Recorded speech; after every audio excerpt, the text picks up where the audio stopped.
These are the most notorious serial killers ever. Let's dive right into it. Jaydone is notoriously known as one of history's earliest serial killers. He was born in the year 1405 into a wealthy and powerful French family, eventually inheriting vast land and assets after the death of his parents. His upbringing was privileged as he received a good education and went through military training. Jaydone achieved fame and respect as a soldier, notably serving as a commander alongside Joan of Arc in battles against the English during the 100 Years' War. For his achievements, he was even awarded the title of Marshal of France, one of the highest military honors. After Joan of Arc's execution in 1431, Jaydone's life took a dark and destructive turn. He retired from military service and began spending lots of money on different things in an attempt to make him feel more joyful. This eventually led him to becoming in financial ruin, and his behavior only became more erratic and dangerous. During this time, he began engaging in occult practices, allegedly seeking power, wealth, and knowledge through dark rituals. His crimes involved the abduction, torture, and murder of children, primarily young boys from peasant families. Normally, I find serial killers weirdly fascinating, like they're puzzles of broken psychology wrapped in charisma and chaos. But the second children or anything remotely like rape enters the story, yeah, that curiosity flips straight into disgust and pure hate. There's no tragic genius or dark brilliance there, just pure evil wearing a human face. It's wild how fast sympathy evaporates when innocence becomes the target. Witnesses later testified that Jaydone brutally assaulted his victims, where he gained sadistic pleasure from their pain before ultimately killing them. The exact number of his victims is unknown, but estimates suggest he may have murdered anywhere from dozens to hundreds of children. Jaydone's crimes went largely unnoticed due to his noble status, but suspicions grew as more children disappeared near his estates. In 1440, his reckless financial dealings led to a dispute with the church, prompting an investigation. After this investigation took place, the remains of multiple children were found, in which the authorities ended up arresting him. He was tried for murder and sodomy, and despite his noble status, he was thankfully found guilty. Jaydone was sentenced to death and executed by hanging and burning on October 26, 1440, ending his reign of terror. H. Holmes was born as Herman Webster Mudgett on May 16, 1861, and he is considered one of America's first known serial killers. Raised in Gilmantown, New Hampshire, Holmes had a troubled childhood as his father was strict, and Holmes eventually developed a fascination with death early on in his life, as it is said that he would dissect animals. He was intelligent and manipulative, which are traits he kept throughout the rest of his life, and as a young adult, he attended medical school at the University of Michigan, with this being the place where he would gain knowledge that would later aid him in his future criminal activities. After moving to Chicago in the late 1880s, Holmes adopted his new alias and began a career in various schemes. His most infamous venture was the construction of a 3-story building, which became known as the Murder Castle. The building was designed with hidden rooms, secret passageways, soundproof chambers, and a disorienting layout, making it an ideal site for trapping and killing his victims. Holmes lured guests, particularly young women, to the hotel, where he would torture and murder them, often using gas chambers or suffocation. He would then dispose of the bodies by dissecting them and selling their skeletons to medical schools. Probably sounds stupid, but yeah, he does seem kind of genius in that terrifying, why didn't you use this brain for literally anything else kind of way. Holmes basically built a death IKEA, complete with trapdoors and secret gas chambers. Like, dude reinvented architecture for evil. It's crazy how intelligence without empathy turns into pure horror. He could have been an engineer. Instead, he became the blueprint for every horror movie villain ever. Holmes's criminal activities extended beyond the murder castle, as he would also commit insurance fraud, and during these schemes, he would murder multiple business partners and acquaintances for financial gain. He was ultimately captured after a failed insurance scheme involving his associate Benjamin Peitzel, who Holmes had unfortunately killed. He was arrested in 1894, and the investigation into him revealed the extent of his murders. He confessed to 27 killings, though the true number could be even higher. Holmes was convicted of murder and sentenced to death, and he was hanged on May 7, 1896 in Philadelphia, bringing an end to the life of one of America's most notorious serial killers. Albert Fish, born Hamilton Howard Fish on May 19, 1870, was one of the most sadistic and infamous serial killers in American history. His early life was very rough, as he was placed in an orphanage at a young age due to his father's death and his mother's inability to care for him. At the orphanage, Fish experienced physical abuse, which he later claimed to have enjoyed, sparking his fascination with pain and violence. His family had a history of mental illness, which might have influenced these thoughts and also his later behavior. Fish ended up moving to New York City as a young adult, where he worked as a house painter, and here, he married and had 6 children, making everyone around him believe he was a normal person. However, that was far from the truth, as he began engaging in very disturbing acts. Fish was known to practice self-harm, inserting needles into his body and inflicting other forms of pain on himself, and he also started abducting, torturing, and murdering murdering children, with cannibalism being a particularly horrific aspect of his actions. One of his most notorious crimes was the murder of 10-year-old Grace Budd in 1928. Fish lured her away from her family, making her believe she was going to attend a party. Years later, he sent a gruesome letter to Grace's mother, describing in detail how he killed and cannibalized her daughter. This letter eventually led to Fish's capture, as the envelope contained a key clue that police traced back to him. What a pure evil thing to do. Like, this goes beyond crime. It's straight up inhuman. When I hear stories like Albert Fish, I actually hope hell exists, because if someone like that just gets forgiven in some cosmic everyone's equal afterlife, nah, some people don't deserve redemption. They deserve eternal buffering in the worst Wi-Fi zone imaginable. It's the kind of horror that makes even devils uncomfortable. Fish confessed to numerous crimes, claiming he had killed several children, though the exact number remains unknown. His confessions revealed how disturbing and twisted he really was, where he explained in detail his masochistic urges and also his religious delusions. He was diagnosed with severe psychosis, but was deemed sane enough to stand trial. He was convicted of Grace Budd's murder and sentenced to death, and on January 16, 1936, Albert Fish was executed by electric chair at Sing Sing Prison in New York, ending the life of one of America's most depraved killers. Jack the Ripper is the name given to an unidentified serial killer who terrorized the Whitechapel district of London in the 1880s. The Ripper's crimes were brutal and focused primarily on female sex workers, those of which who lived in impoverished and overcrowded slums of East End London. In the year 1888, between the months August to November, he had killed 5 women, and these killings were extremely violent. Jack the Ripper's signature killing method involved slashing the victims' throats and then performing gruesome abdominal mutilations, often removing organs such as the uterus or kidneys. This level of brutality led to widespread fear and hysteria in London, capturing the attention of both the public and the press. The media frenzy contributed to the killer's notoriety, as the press coined the name Jack the Ripper from a letter which was apparently sent by the murderer to the Central News Agency, though the authenticity of this letter remains disputed. The motivations behind the Ripper's crimes have been widely speculated upon but remain unknown, and theories range from the killer being driven by sexual sadism, deep-seated misogyny, or possibly even a desire for notoriety. Some speculate that the killer had advanced knowledge on human anatomy, as his mutilations were very precise, suggesting that he might have been a surgeon or a butcher. Despite a massive investigation by Scotland Yard involving hundreds of interviews and following numerous leads, Jack the Ripper was never caught. The lack of forensic technology and the chaotic nature of the investigation left many questions unanswered. Numerous suspects have been suggested over the years, but none have been definitively proven to be the Ripper. The case remains unsolved, making Jack the Ripper one of history's most infamous and elusive serial killers. He's ridiculously famous, like the OG influencer of true crime, if that's even a thing. I've seen so many documentaries, podcasts, YouTube videos. Literally everyone has done a take on Jack the Ripper. It's crazy how one faceless guy from the 1800s still dominates crime media today. No CCTV, no DNA, just foggy London streets and endless theories. He didn't just kill people, he accidentally created an entire industry of obsession and mystery. The Zodiac Killer, like Jack the Ripper, is another elusive serial killer, with their identity still not being known to this day. They are known for a series of brutal murders that took place in Northern California during the late 1960s and early 1970s. The killer is officially linked to at least 5 murders, though he claimed to have killed 37 people in taunting letters sent to newspapers. The Zodiac's crimes began in December 1968 with the murder of 2 teenagers near Vallejo, California, and over the next several years, he would strike again, targeting young couples in secluded areas. His methods included shooting and stabbing his victims, sometimes even attacking in broad daylight. The cryptic letters and ciphers he would send to local newspapers led to him gaining notoriety, and in these letters, he would boast about his crimes and mocked law enforcement's inability to catch him. The letters were filled with symbols, threats, and codes, with one famously containing a 408-character cipher that the Zodiac claimed would reveal his identity. Despite numerous attempts to crack his codes, the mystery surrounding him and his identity still continues on. The Zodiac Killer's motivations remain unclear, but he appeared to be driven by a desire for attention, power, and control. Sorry, but that picture is unintentionally hilarious. Like, the Zodiac's supposed to be this cryptic mastermind, yet there he is, looking like he's about to rob a 7-Eleven or Coach Little League.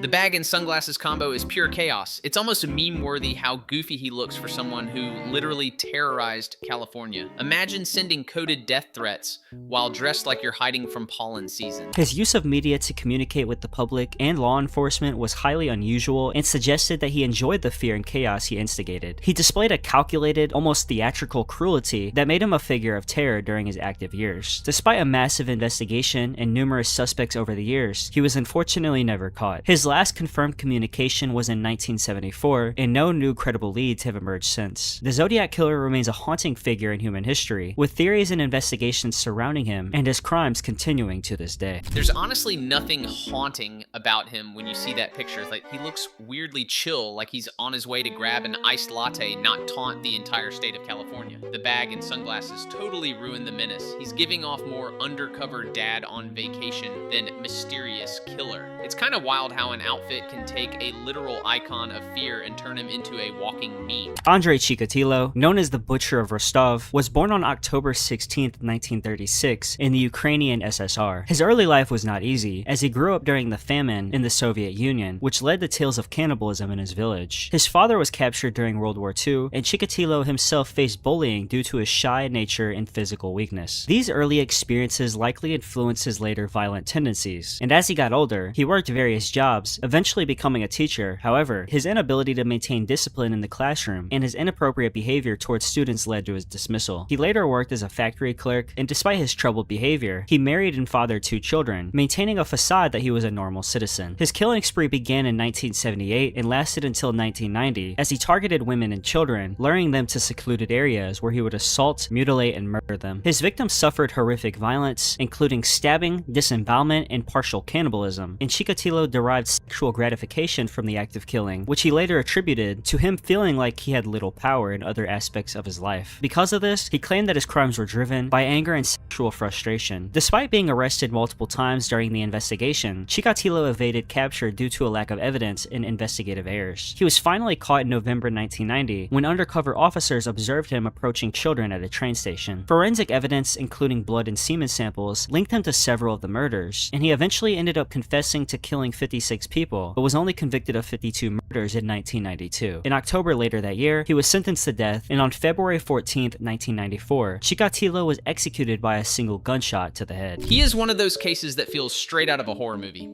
except it's real, which makes it way worse. The guy looked like your average awkward Soviet teacher, yet behind that bland exterior was a total monster. What's even crazier is how long he got away with it, just because the Soviet police system was more obsessed with saving face than catching him.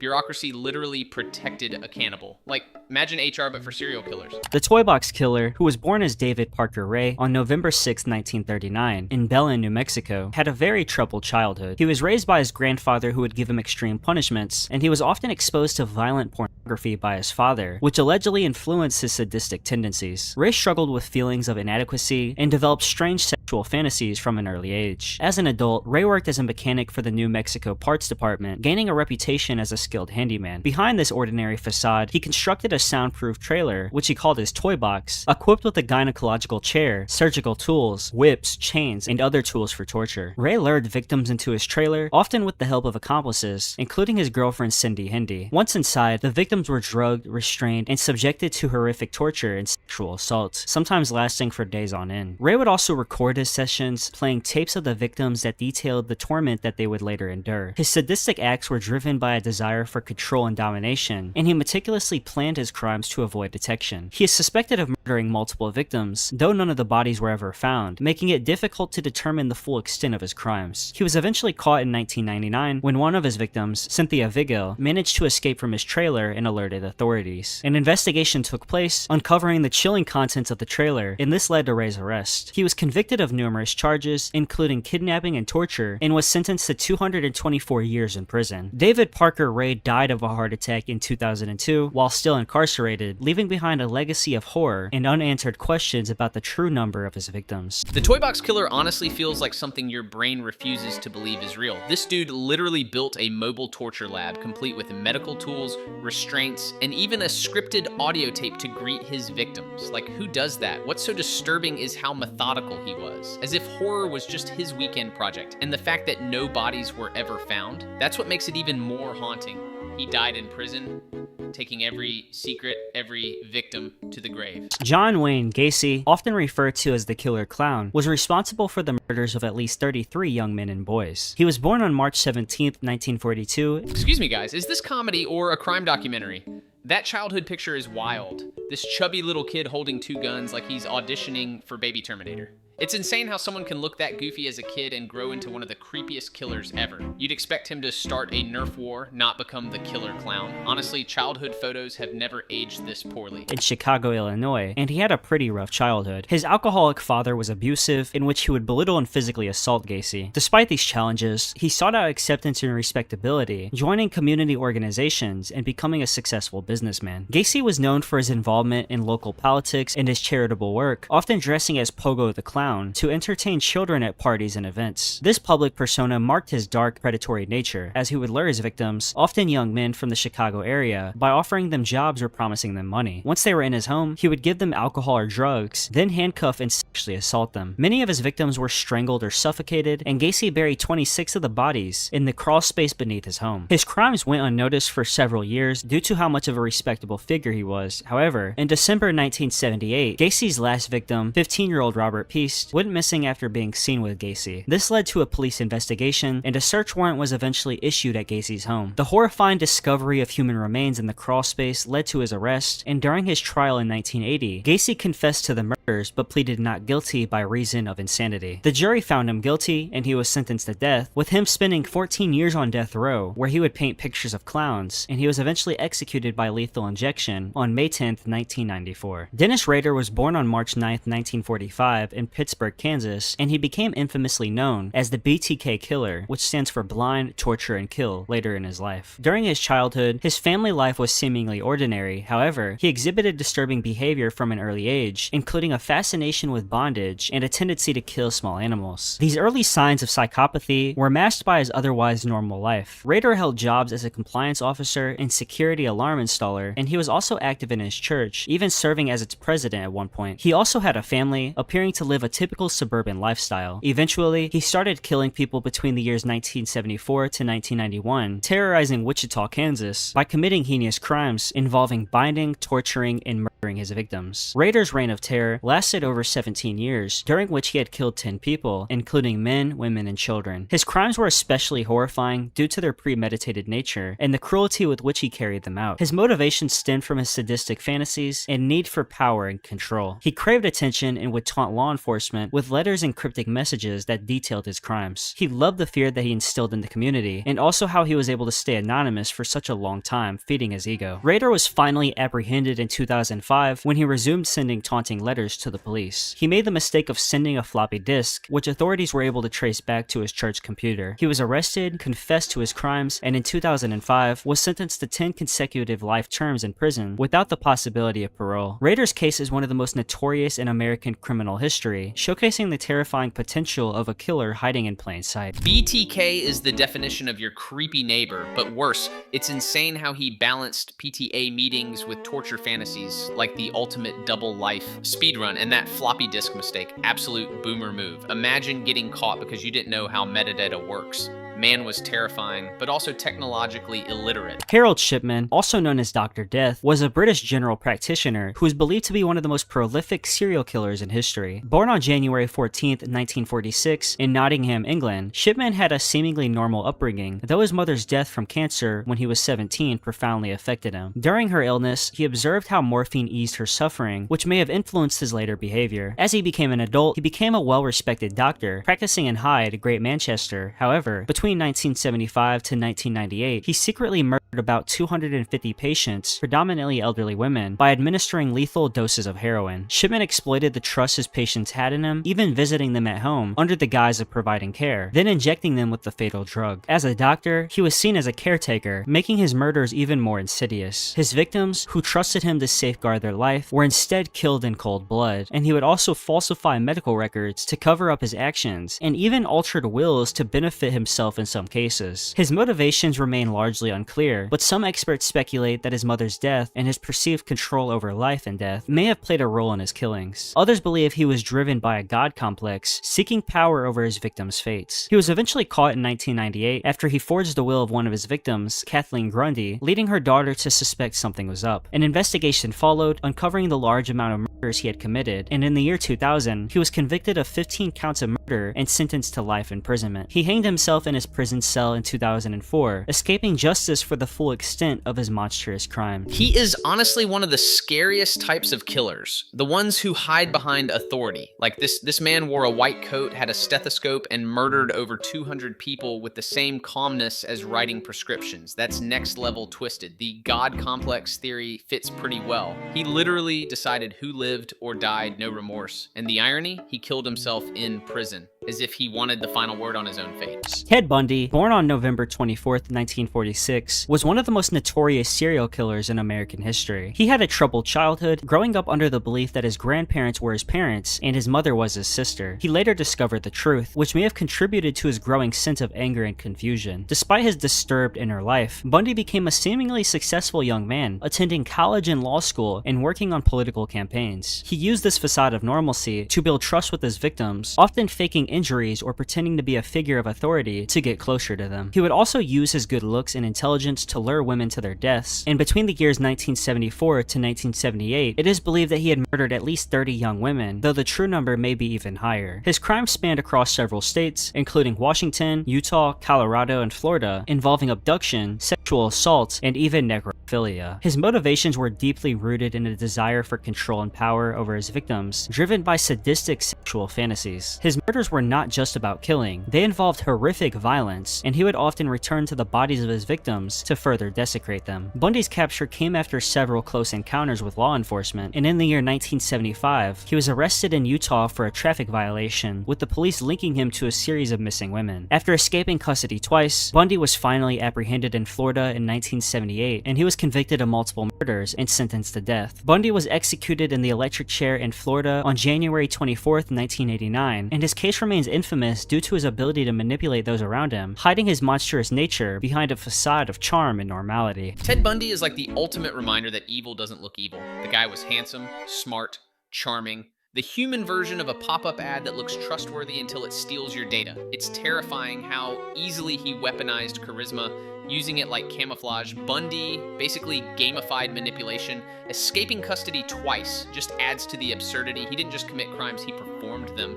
The scariest part, people still romanticize him as if confidence cancels out cruelty. Pedro Alonso Lopez, known as the Monster of Andes, was one of the most prolific serial killers in recorded history. Born in the year 1948 in Colombia, Lopez's childhood was marked by extreme poverty, abuse, and trauma. His mother, a prostitute, allegedly kicked him out of their home at 8 years old after catching him molesting his younger sister. Lopez then lived life on the streets, where he was repeatedly sexually abused, and this early trauma likely contributed to his later crimes. As a young adult, he was arrested for car theft and spent several years in prison, where he claims he was gang raped. Upon release, Lopez began his killing, and his victims were primarily young girls, typically between 9 to 12 years old, and he would lure them away from busy markets or streets, then rape and strangle them. He claimed to have murdered over 300 girls across Colombia, Peru, and Ecuador throughout the 1970s and early 1980s. Lopez's motives seemed to stem from a deep-seated hatred of women, likely rooted in his childhood experiences, and he reportedly believed he was cleaning up society by killing young girls before they could become prostitutes like his mother. In the year 1980, Lopez was caught attempting to abduct a young girl in Ecuador. He eventually confessed to his crimes and led authorities to the graves of 53 of his victims. He was convicted of murdering 110 girls in Ecuador and sentenced to life in prison. However, he was for some reason released from prison in 1994 after serving only 14 years due to apparent good behavior in Ecuador's maximum sentence laws. He was deported to Colombia, where he was briefly held before being declared sane and released in 1998. Lopez's current whereabouts are unknown, and it is believed that he is still alive today, which has caused significant controversy and fear. The true extent of Lopez's crimes may never be known, but his actions have left a lasting impact on the families of his victims and the communities he terrorized, with his case highlighting the issues in the justice system in these countries. That's actually really uncool. He is like a real-life glitch in justice. A man who confessed to hundreds of murders, served just 14 years, and then literally vanished. It's insane how someone that monstrous could be declared sane and just walk free. The dude murdered more people than some dictators and still got the equivalent of a long vacation. It's honestly one of those cases where you start questioning if the legal system was running on Windows 95, slow, confused, and completely broken. David Berkowitz, infamously known as the Son of Sam, was an American serial killer who terrorized New York City during the mid-1970s. Born on June 1st, 1953, in Brooklyn, New York, Berkowitz was adopted by a middle-class Jewish family. His childhood was marked by feelings of abandonment and anger after learning of his adoption and the death of his adoptive mother. He became withdrawn and socially isolated, and by his teenage years, he exhibited troubling behavioral issues, including pyromania and animal cruelty. Between 1976 and 1977, he launched a killing spree that left 6 people dead and 7 others wounded. He would target young couples sitting in parked cars, primarily using a .44 caliber revolver. He would shoot his victims. Berkowitz's attacks created widespread fear throughout the city, as they appeared random and senseless. He taunted police and the media with cryptic letters, signed the Son of Sam, claiming to be driven by a demonic force that spoke to him through his neighbor's dog. His motivations were rooted in his delusional beliefs, and he claimed to be under the influence of satanic forces. His actions and bizarre letters sparked a media frenzy, and many in the city lived in fear during the height of his killing spree. Despite a massive manhunt, Berkowitz remained elusive. That is until he received a parking ticket near one of the crime scenes, and this led to his arrest in August 1977. He quickly confessed to the shootings, stating that a demon named Sam had commanded him to kill. He was convicted of multiple murders and sentenced to 6 consecutive life sentences.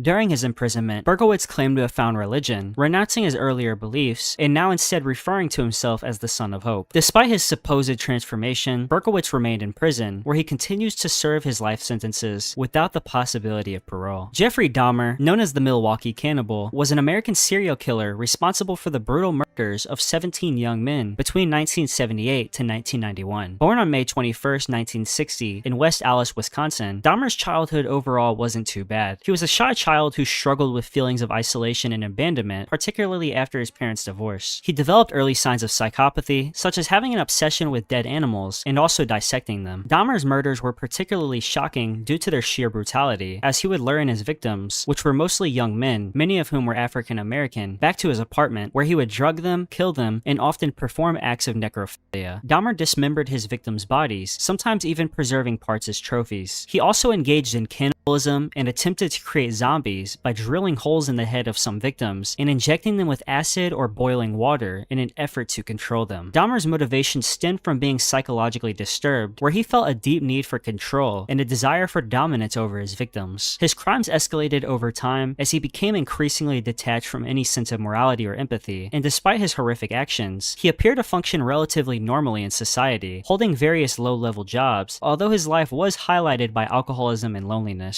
Dahmer was finally caught in July 1991 when one of his intended victims escaped and flagged down police. When officers entered his apartment, they discovered photographs of dismembered bodies and remains, ultimately leading to his arrest. Dahmer confessed in detail to his crimes, which shocked the entire nation. In 1992, he was convicted of 15 murders and sentenced to 15 consecutive life terms in prison. On November 28, 1994, Dahmer was killed by a fellow inmate while serving his sentence at the Columbia Correctional Institution in Wisconsin. Dahmer is like the most disturbing mix of genius and nightmare imaginable. The guy wasn't just a killer, he was basically running a one-man horror lab in his apartment, trying to create zombies with acid.